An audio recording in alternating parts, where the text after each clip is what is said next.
Hi students, welcome back to the online classes. So, this is today we are going to start a new lesson, that is laws of motion. This is the first session of this chapter, laws of motion. So, in the previous session we have learned about motion. In the previous session we have learned about motion. What is motion? If an object, if the position of the object is changing with respect to the observer, the motion topic, the concept of motion is related to both observer and the object. It related to both observer and the object. We have learned about the motion. We have learned about motion. What we have learned regarding motion? We have learned distance, displacement, speed, velocity, acceleration. So, we have seen, we have know some information about, we have studied some information about motion. So, now in this lesson we will know about laws of motion, laws. So, we will learn about the rules. Laws means it is approximately equal to the rules of motion. So, what makes an object to be in motion? So, let us learn about laws of motion. From ancient times, the philosophers are very interested in studying about motion. All the philosophers. So, in ancient times philosophers will be there and they are very interested to study about motion. So, initially the philosophers Aristotle is searching about what is the natural state of an object. What is the natural state? What is the natural state? Natural state means likely to stay. So, if you find any object, so in which state it likes to stay. So, that state will be called as natural state. For example, in our class there will be several students. Some students are silent and some students are making some noise. They are speaking with their friends in the class. So, what was there? It is the nature. He likes to speak with his friends in the class. He likes to stay calm in the class. So, in that way the natural state is likelihood's nature, likelihood surroundings. So, here the motion, what is the question is what is the natural state? They are searching, the philosopher was searching what is the natural state of an object, what is the natural state of an object, they are searching for that. So, Aristotle thought that, so every moving object on the earth, will finally comes to rest. Every moving object on the earth will finally comes to rest. For example, if you release any ball, you have thrown a ball, so what happens? It will travel some distance and finally comes to rest. Like that, every earthly object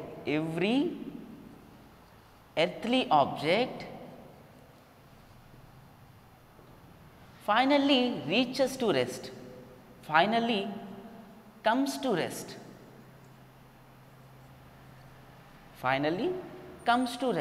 So, he said that every object will be, if you find any object, then most of the object will be find in rest state only, in the state of rest, You will find most of the objects on the earth in the state of rest. If you find any other objects which is in motion on earth, they also will comes to rest. If you throw any ball, so it is in motion, but later after some time the thrown ball will also comes to rest. So, what is the final state the object was achieving on the earth is rest. They are getting into the rest position. Why? Because rest is the very like position for the objects. All the objects like to stay at rest. So, it is the nature of the for that object. So, Aristotle thought that the natural state of an object is state of rest. He said that every object likes to stay at rest. So, only for he stated this statement for the earthly objects. Earthly objects means the objects which present on the earth, state of rest. So, what is the natural state of the object, Aristotle said that the natural state of the object is state of rest. So, he was just specified only about the earthly objects. Then what about the remaining objects? What about the objects present in the universe? So, whenever you want to give information about the objects in physics, you need to consider everything. Everything means everything in the universe. So, he is just stated about earthly objects. Later, Galileo came,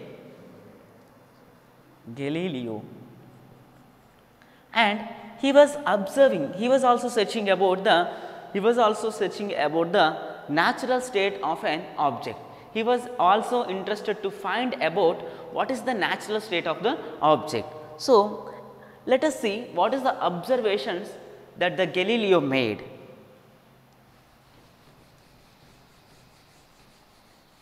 So, what is the Aristotle statement? The natural statement, the natural state of an object is state of rest. And let us see the observations of Galileo. So, he has taken an inclined plane. He has taken an inclined plane and released a ball here. What will happen? The ball will speeds up. The ball will speeds up. So, if he release the ball here, the ball will speeds up. If now he was released the ball from the down of the inclined plane. So, he has released this ball with some speed. What will happen? While it is moving in the upward direction, speed decreases, right? Yes, we also know about these observations. So, what about if you consider a plane surface and given some velocity to it? So, and Galileo is also assumed that consider a frictionless surface, absolutely no friction is there. Then that means he has considered inclined planes which are having no friction. Inclined planes with no friction. So, every plane surface will offer some friction, but let us assume that there is no friction at all, zero friction is there. Let us assume like that, and so everything that Aristotle is speaking about the planes is frictionless. So, he was assumed like that. So, when you assume this as frictionless surface, when there is inclined plane, when the object is released up on the inclined plane, the speed of the object increases. When the object is released on an incline from the down as a starting position, the speed of the object decreases. So, if the object is released on a plane surface, if there is no friction, what will happen? This object will move to an indefinite distance. It will not stop. It will keeps on moving like that. But practically it is impossible. Why? Because this plane offers some frictional force. So, when there is no forcing acting on the object doesn't stop. So, why this object came to stop in reality? Why? Because of the frictional force. If you release a ball, what will happen? Because of the friction by the surface, the ball will comes to rest. But if there is no friction, what will happen? The ball continues to move in this direction. If there are no forces acting, every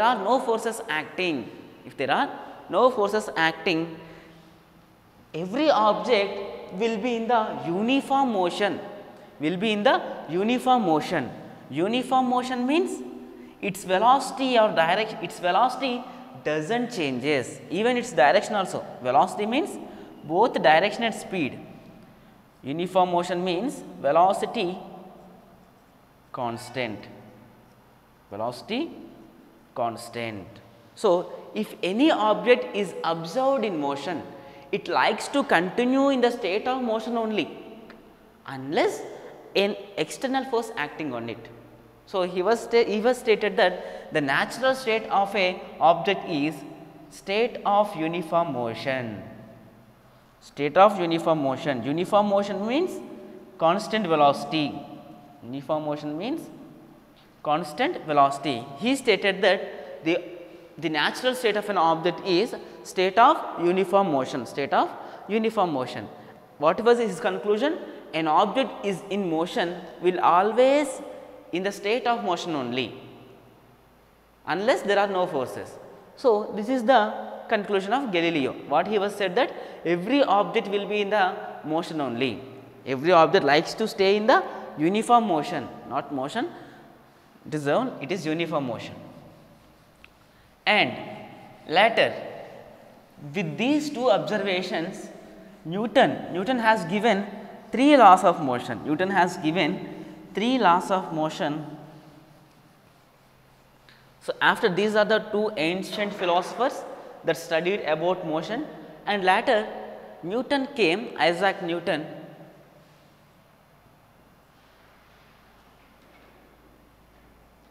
Sir Isaac Newton. So, he has given 3 laws of motion. He has given 3 laws of motion. 3 laws of motion which explains about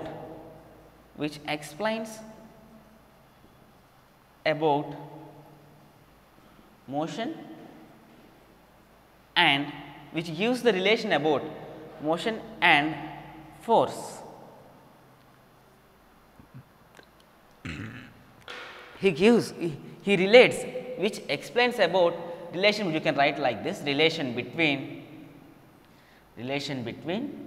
motion and force. So, Sir Isaac Newton came to explain, to study about the motion, and he has given 3 laws of motion.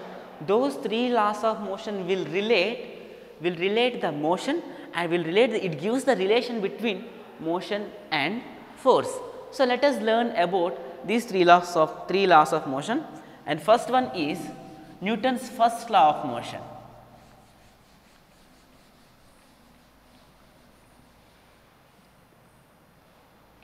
Newton's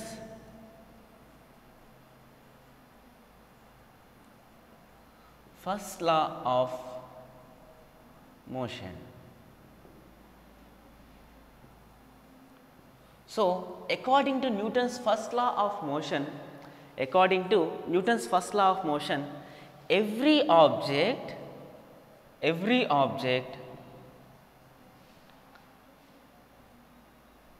continues in the state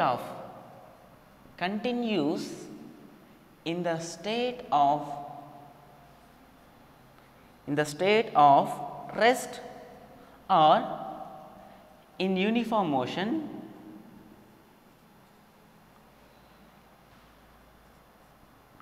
unless external forces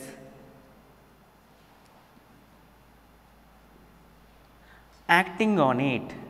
So, he has combined the Newton first law was a combined statements for the observations made by Aristotle and Galileo. So, Aristotle stated that the natural state is rest and Galileo stated that the natural state of the object is uniform motion. He has combined the both of the observations made by Aristotle and Galileo, and he has given a statement as first law of motion, that is every object likes to continue to stay at the rest. For example, if an object was kept on the table, it will be like that only. It will not move, it will not changes unless a force acts on it. You has to apply some force and has to move to other some place. So, unless some force is acting on that object, the object does not move. Either that force may be applied by you, either the force may be applied by the air. So, like that, if there are no forces, it will not change its state of rest. If any object is moving in a constant velocity, if any object was moving with a constant velocity, if no forces are acting on it, definitely, if no forces are acting on it, it does not changes its velocity. If an object at rest does not comes to motion unless forces acting on it, and if any object moving with constant velocity, it does not changes its velocity unless forces are acting on it. If forces are acting on it, then it will change its rest state. If forces are acting, then the velocity may be changes, either maybe decreases or increases, or the direction of the velocity may be changes.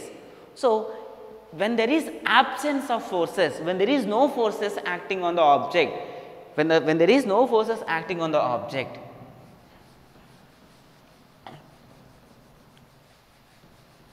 when there are no forces acting on the object, so no forces on the object, when no forces acting on object, the object likes to stay at rest. It will stay at rest when there are no forces acting on the object. It will stay at rest only. It will not move, or likes to be in uniform motion. The rest object will be at rest only, and the moving object and the uniform motion of the object will be in uniform motion only. If the object is at rest, when no forces are there, then it will be stays at rest state only. When the object is in uniform motion, it will not stop, it will continue in this uniform motion only when there are no forces acting on it, likes to be in uniform motion. So, this is the statement made by Newton's, and it is given as first law of motion.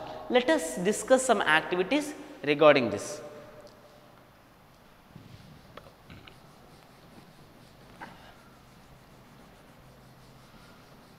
So, let us discuss some activities. So, consider a glass. So, consider a glass and place a card on it. Place a playing card like that. Place a card on it and place a cap or a coin, 1 rupee coin on this.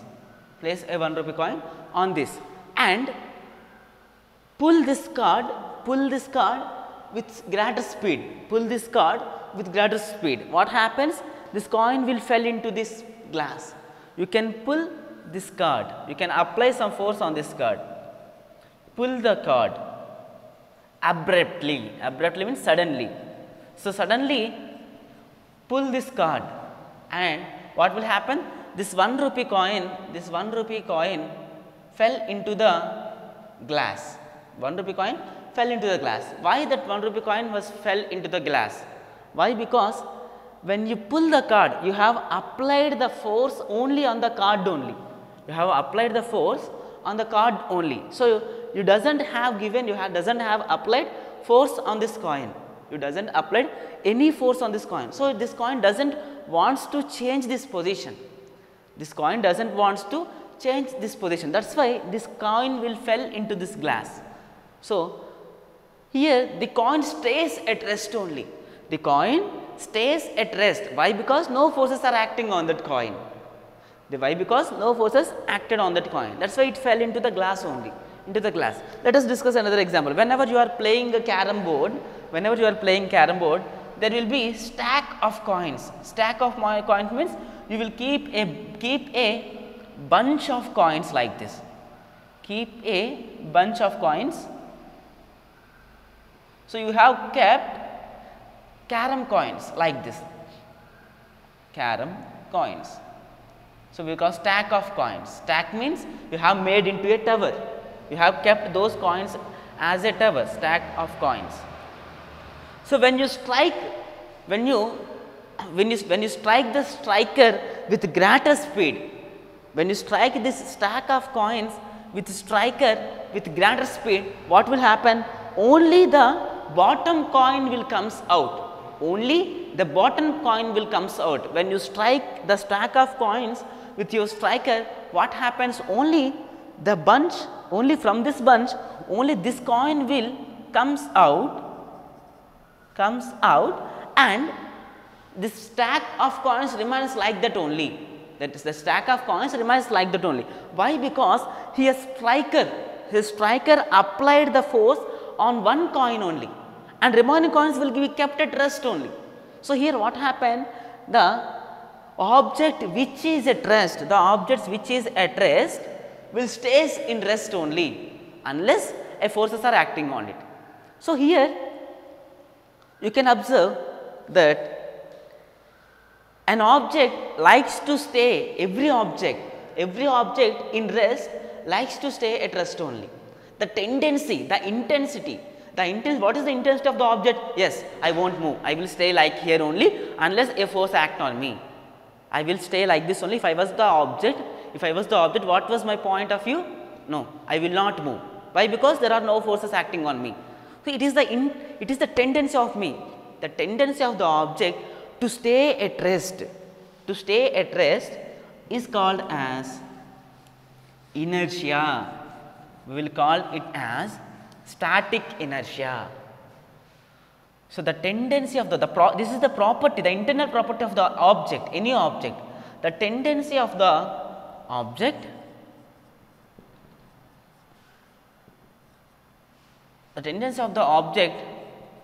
to be at rest, is called as static inertia. Static inertia. What is meant by inertia? It is the tendency of the object. Inertia means, it means simply laziness. The object will not move.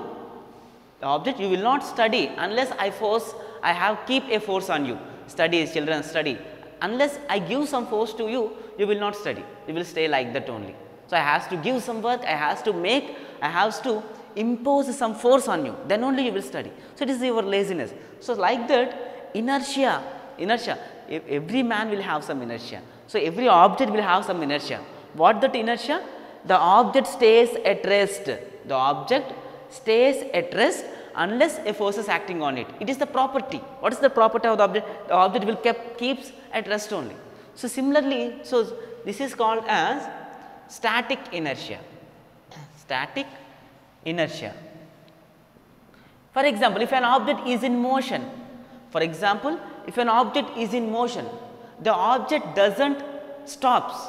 It will continues in its motion unless forces acting on it. So, that is called as dynamic inertia. Static, the word static means rest, static. Okay, static means rest, dynamic means motion. So, dynamic inertia.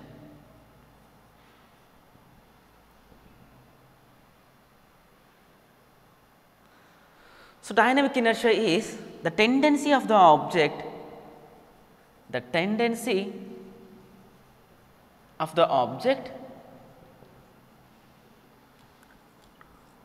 to be in uniform motion. So, the object likes to stay in the uniform motion. That tendency, the internal property of the object is called as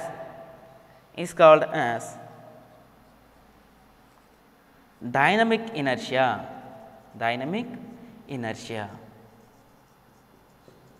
So, every object, so the objects which is in uniform motion will be in uniform motion only up to there are no forces acting on it. For example, if you observe the motion of the earth,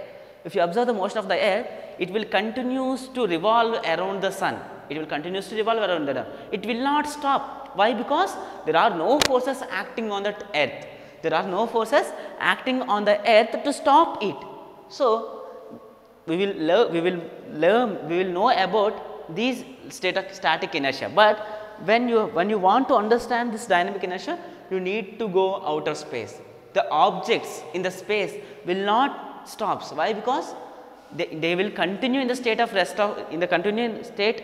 uniform motion. Why? Because there are no forces acting on the earth, there are no forces acting on the moon, that is why it will continues to move around the earth. Okay. So, here this is about inertia, one is static inertia, another one is dynamic inertia. So, here this first law of motion, Newton's first law of motion is explaining about every object continues in the state of rest. Every object continues in the state of rest or in uniform motion unless external forces are acting on it. So, this particular Newton's first law is giving about, is stating about inertia property of the object.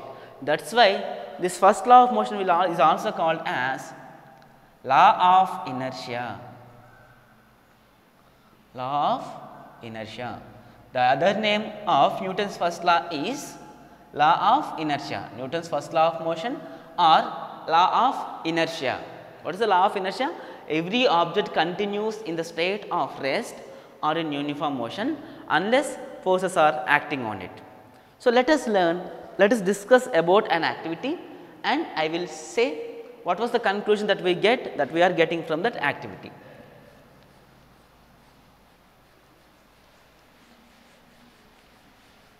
So, consider two bricks, one is larger one and another one is a smaller one. Consider two bricks. So, I have considered one brick and another one is smaller than the starting one. So, I have considered two bricks. So, let us apply same force on the two bricks equally. So, let us consider a scale. Let us consider a scale and keep the scale like this. Consider a larger scale. Keep the scale like this and push the two bricks with the same time. Push these two bricks with the same force. Why you are using scale? To apply the force. You have taken the scale. And applied a force on the two objects same time. So, scale, you have used some scale to apply force. Why? Because if you are uses the hands to apply force, this hand may apply greater force and this may apply larger force. So, if you use two different hands, the forces may be different. So, that is why to give same amount of force, to apply same amount of force, you have used a scale. So, this scale will provides to give equal amount of force for these two bricks. So, if you apply the force on the two bricks, what will happen? These two objects will move some distance. Which object will move greater distance? Yes, the smaller brick will move greater distance. So, it will move less distance. So, here this brick is very small. Here it is, this brick is having smaller mass, and it is having larger mass. So, if the object mass is small, it will easily moves, it will comes into motion easily. The smaller object will comes into motion easily, and this larger object will not likes to come into the motion easily. So, here the mass, it depends upon the mass. If it is having larger mass, it will not comes into motion easily. If it is having the smaller mass, it will comes into the motion easily. So, in this way, this mass will be a measure of inertia. Mass is a measure of inertia. So, if larger the mass, the objects continue to be likes to stay at rest. It will not changes its state of rest easily. That is why if mass is considered as a measure of inertia. If mass is large, its inertia is more, its tendency to stay at rest is more. So, that is why mass is considered as a measure of inertia. If larger mass is there, it will not likes to come into the motion. If smaller mass is there, it will easily comes into the motion. So, that is why mass is a measure of inertia. What is the inertia? Inertia is the property of the object to stay at rest. It is simply, inertia is nothing but a laziness in our humans. So, we are not interested to study, I has to keep some force on you. So, like that inertia, there is an inertia for every object will stay at rest only unless forces are acting on it. Why the property of inertia was obtained? Inertia will obtain due to the mass. For example, if you consider the air molecules, the mass of air molecules is very less. That is why it will be in motion, the air will be in motion, the gas molecules will be in motion. Why? Because its mass is low, its inertia is low. low inertia means it will easily comes into the motion. So, with this we have learnt about the Newton's first law of motion. In the next session we will learn about Newton's second law and third laws. Thank you.